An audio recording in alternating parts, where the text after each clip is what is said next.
everyone, Christina Whiteley here, realtor with Fabulous Homes Colorado, powered by Keller Williams Freedom. And this is Fabulous Neighbors of Colorado, where we feature local businesses and entrepreneurs.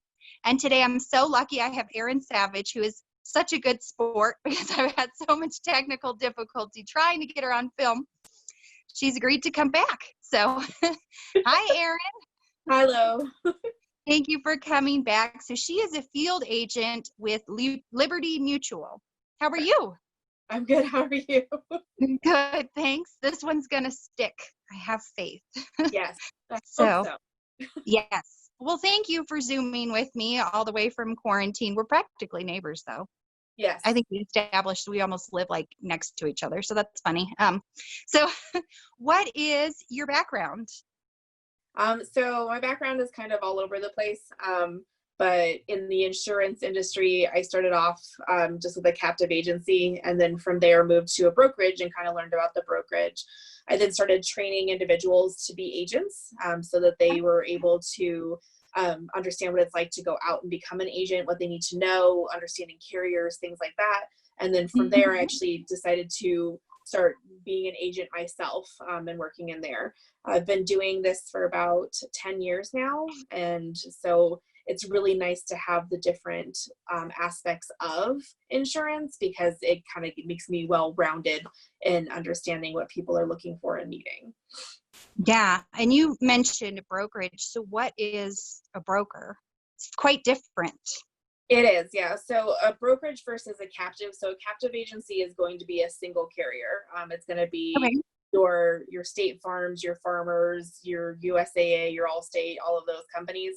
A brokerage is going to have a number of carriers that they work with. It gives them the opportunity to be able to place people that maybe have bad driving records or young drivers that just got their license for the first time and they don't want to be on mom and dad's policy, or people that are older. It gives us the opportunity to quote different levels and different areas so that you have more options to provide. Okay. That's awesome. It's kind of like letting you do all the legwork for us. And then you can tailor it. Yep, exactly. What drew you to Liberty Mutual? So the biggest thing with Liberty Mutual was the idea of having the best of both worlds. It was the captive agency with the name behind it, but then also having the brokerage that they've been building over the last few years. I've actually been lucky to be a part of headlining that brokerage too, because of the fact that I have so much knowledge in it. I'm the lead here in Colorado Springs for anything that's going on with our brokerage and understanding our carriers and things like that, which is nice. They've also been able to give just massive freedom for us. So as long as we are doing our job, we get to make our own hours. So if I have to meet somebody after they get off of work at 6 o'clock, it's fine because I'm able to schedule things throughout the day. And with that being said, it's also been able to give me options of having a really good home life along with my work life. So being able to right now homeschool my son because, I'm able to be here with him and really having the opportunity to work from home right now and having, especially with the quarantine and everything, having that option is definitely helpful. Absolutely. We're very lucky that we get to continue working. So yeah, exactly. What coverages do you offer? So everybody's always going to think, oh, the main coverage is auto insurance and home insurance and renter's insurance, but we actually have other ones too that people don't necessarily know about. So we do have a small commercial side, which I can do as well. We also have coverage available for life insurance, for health insurance too, so emergency health. And then the other one is pet insurance. We have that as well that people don't realize you have the ability to write to.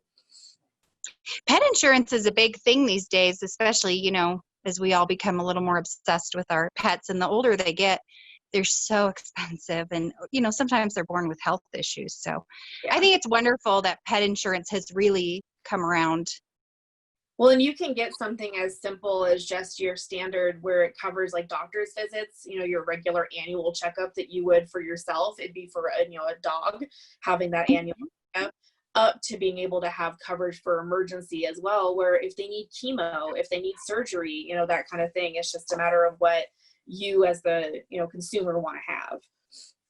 Yeah. Oh yeah. And when something goes wrong, it ain't cheap on these pets. We have a girl, she might kill me. I'll let her know I'm telling this story. Michelle is one of my partners, and she had a hamster that was going in for surgery, and she signed off that they could give the hamster CPR. I don't even know how you would do that. Me up. I'm like, I knew I loved her as soon as I met her, and she shared that memory and I said, oh my God, we were meant to work together. So I tell that story all the time. And how do you give a hamster CPR? I don't know, but she loves her pets, so good for her. So a lot of people don't realize that we have flood zones in Colorado Springs. They think it's so dry, but there are flood zones out there. So do I need something separate for flood coverage? And even if you're not in a flood zone, should you get flood insurance? So yes and yes. So the first one for the flood zone, yes. Most of the time, even, and as a real estate agent, you probably know this too, a lot of contingencies will fall upon having to have that flood insurance if you are in a flood zone. When you are in a flood zone, it limits what you're allowed to have because everything has to be written by FEMA when you're in a flood zone. But if you're not one, or if you're in a certain level that's not like a extreme level of flood zone, then you can go with a separate carrier, and it's amazing the cost difference too.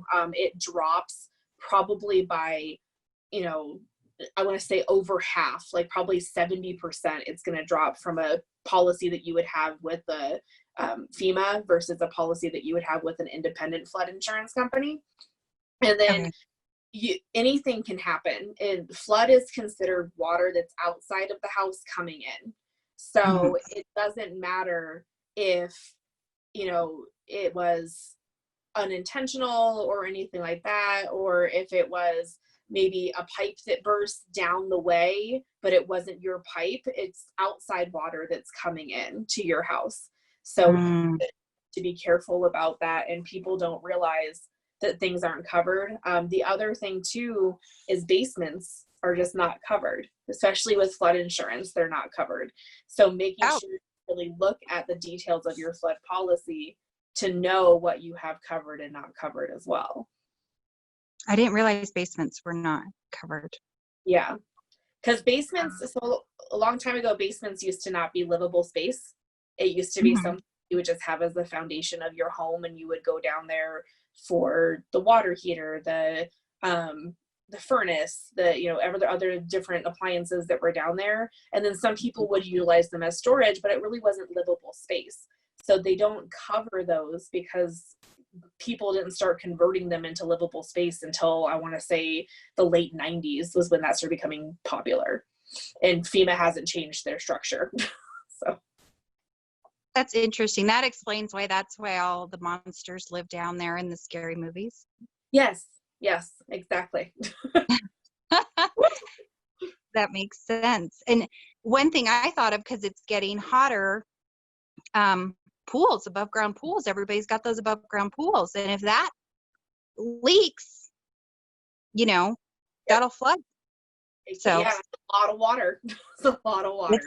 Yeah, absolutely. So, and then we had talked about uninsured motorists in Colorado versus liability. There was quite a difference that probably a lot of people don't realize. I didn't realize until you told me about it. Can you break it down, please?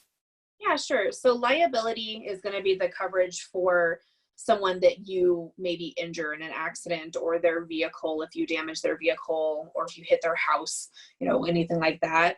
And so that coverage is mandatory in every state because you're required to have liability, because you're required to protect the people that you're driving around. When it comes to uninsured motorist, however, uninsured motorist is not a mandatory coverage in the state of Colorado. Now, that's not the same for all states, but in the state of Colorado, it's not required. And uninsured motorist specifically is medical payments to you if you were hit by someone that didn't have enough insurance or didn't have any insurance at all. The way I Okay. like to, and the way I like to present it is, one, do you have good health insurance? So if somebody comes to me and they say, oh yeah, I have amazing health insurance through my work, we've got Blue Cross Blue Shield, they cover everything, it's wonderful. I would say, okay, well, here's your option to either lower or get rid of the uninsured motorist unless you're going to sue yourself.